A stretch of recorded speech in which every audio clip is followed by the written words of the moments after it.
Parle-G বিস্কিটে cake বানাবো। পার্লেজি বিস্কুটের cake? হ্যাঁ, এই যে পার্লেজি বিস্কিট, এই যে এটাও তার প্যাকেট। এটা দিয়ে আমি তোমার জন্য কেক বানাবো।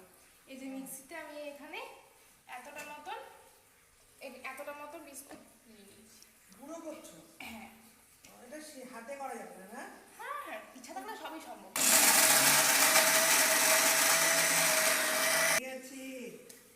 মানে যে দোকানে যে বাটি কেক হয় না, তুমি খেতে আগে টিফিনে যেটা আনতে আর এরকম হতো না।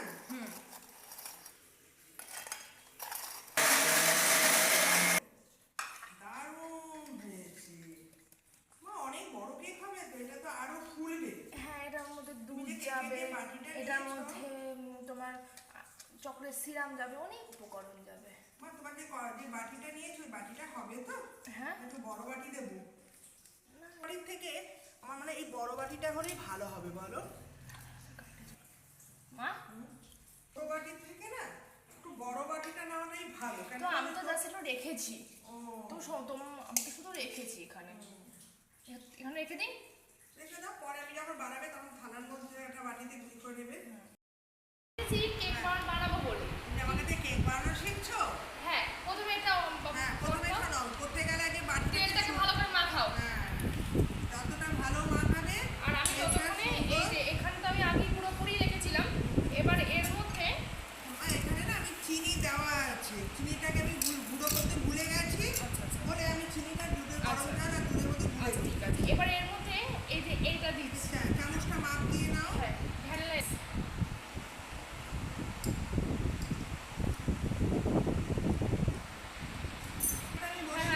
বসিয়ে দাও।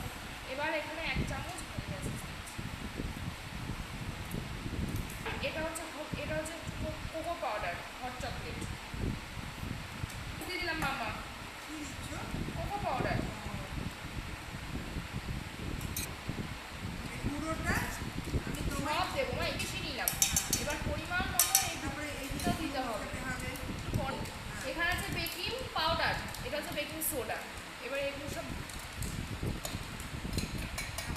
দিয়ে দিই।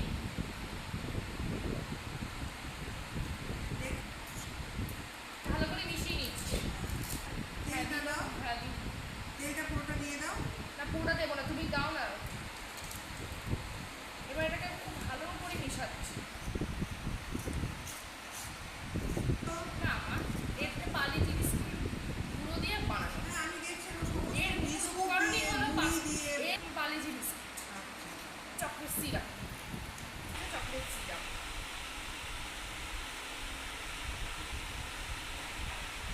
এই চকলেট সিরাপ আমুল দুধ আছে। এবার এটাকে আরো ভালো করে মিশিয়ে নিচ্ছি। ফ্লেভারটা এটা পুরো চলে আসবে। তো ক্যান্ডিও দেওয়া যায়, এর মধ্যে দেওয়াও যায়। এবার এটা হয়ে গেছে পুরোটা ঢেলে দাও, তারপরে টস। তারপরে আমি লাস্টে গরম জল বসিয়ে দিয়ে আসবো। একটু মিশিয়ে দেবো, সমান সমান করে দেবো। জলটা বসিয়ে আমার সাদা তেল এখানে অল্প করে দিয়ে দিচ্ছি। এটাকে যত এখানে টাচ করা যাবে তত ভেতরে এভাবে বসিয়ে দিতে হবে যাতে হাওয়া পাস না হয়। বসিয়ে দিচ্ছি একটু চসমেন্টের মধ্যে, স্ট্যান্ড বসানোর দরকার নেই অনেকটা, একদম চসমেন্টের উপরেও কিন্তু করা যায়। অল্প একটু জল দিয়ে আমি বসিয়ে দিয়েছি, একটু ঢাকনা দিয়ে দিলাম। এটা মিনিট 10 থাকবে। গ্যাসটাকে একদম কমিয়ে আগে একটু বাড়িয়ে দিয়েছি। বেশ সুন্দর টকবক করে ফুটছে, দেখো ওপর দিয়ে বেশ ফেনা মতন হুটবার। গ্যাসটাকে আমাকে আবার কমিয়ে দিতে হবে। হয়ে যাবে, তারপরে ঠান্ডা করে আবার তোমাদের কাছে আসছি। কেকটা এখনো কাটিং করা হয়নি, তুমি এটাকে কাটিং করো। প্রথমে ছুরি দিয়ে পাশগুলো ছাড়িয়ে নিতে হবে, তাই তো? নাহলে খোলা যাবে না, এটা কিন্তু করতেই হবে। তারপরে আমরা প্লেটে নিয়ে এসেছি, প্লেটের মতো। দারুণ হয়েছে। এইবার আমরা কাগজগুলো কি করব, 1 নিমিষে হাত দিয়ে টেনে তুলে দিচ্ছি, দেখেছ? কিন্তু এর মধ্যে আরেকটা